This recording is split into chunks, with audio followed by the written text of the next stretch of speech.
If you are a past life lover with someone, does that mean that in the present life, this person will be your soulmate and you will be able to live happily ever after?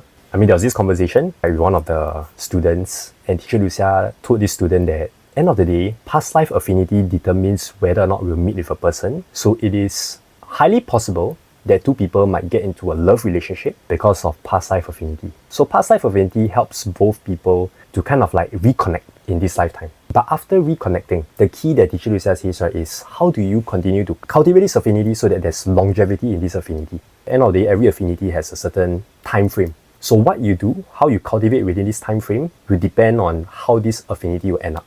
What are some examples of cultivating? Past life, yes, you two know each other.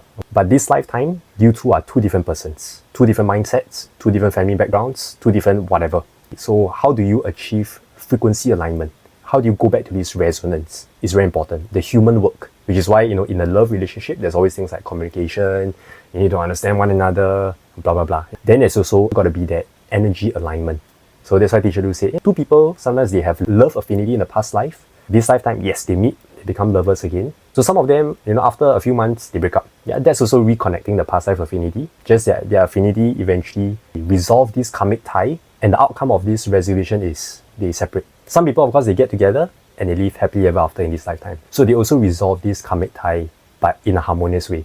So in Teacher Lu Xia's book, Teacher Lu Xia says that the key to maintaining this affinity, right, lies in both individuals constantly guiding one another to maintain frequency alignment in their mindset. Specifically, this includes being united in thought, spirit, and action, being aligned in our mental outlook, our state of being, and also our life circumstances, walking the same path, right, in terms of our verbal, heart, and character virtue.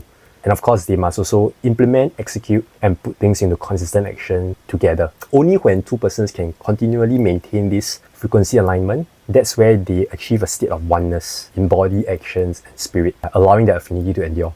So that's why it's about getting in sync to everything.